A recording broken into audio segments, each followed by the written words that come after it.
welcome to Calderbank Heating. So, little video about venting the system, just letting the air out of the radiators. If you've noticed over time that some of your radiators are cold at the top but hot at the bottom, it means that the top has air in, so the air will obviously rise. It's lighter than water, so if it was the other way around and the top was hot, the bottom was cold, there's either inadequate circulation, which is a different issue altogether, or it could be a build-up of magnetite, which means the system's slowly filling with muck as a result of internal corrosion, which is where you would then start flushing the system or cleaning the system. In this scenario, we've got air at the top of the radiator, which means we need to let it out. It's a dead easy task. Before you do it though, there's two things you need to sort of be aware of. If you open a radiator vent, you let pressure out of the system, which needs to be replaced by something. If you have little tanks in the attic, so you've got the copper hot water tank, then it will fill itself up, or it should do, assuming the valve's still functioning properly. And as you vent it, the water will rise on its own. With a combi boiler, it will rise, but you will need to then top the pressure up. The same with a system boiler. So if you have a steel hot water tank which delivers mains pressure hot water, and you'll have some form of pressure gauge, same as before, take it up to sort of 1 to 1.5, same as you would with a combination boiler after you've vented the system.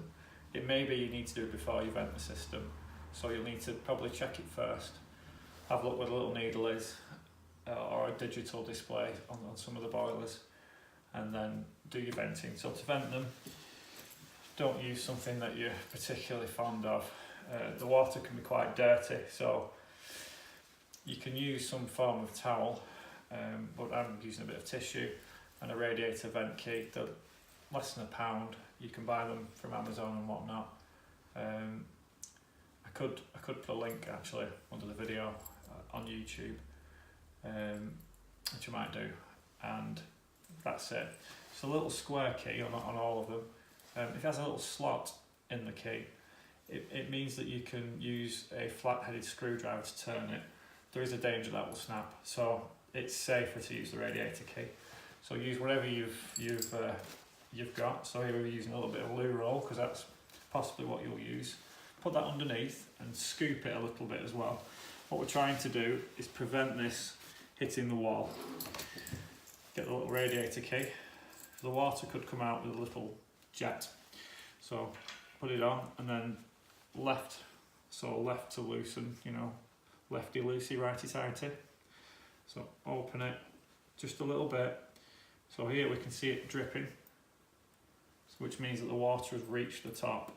So we'll put the key on, and then we'll tighten it to stop, and that's it. So if there was air in there, it would hiss, and then when the hissing stops and you get water, it's full. Dead straightforward. Just go around. If you're venting one radiator, you might as well vent them all. Typically upstairs will be more of an issue, and if you have a towel rail in the bathroom and whatnot, or decorative radiators, the high radiators, they tend to have more of an issue, especially if it's the highest radiator on the system. The air often collects there, and then just check that the boiler has pressure if it's a combi or a system boiler. So hope that helps. Hope all the videos help. Have a good day.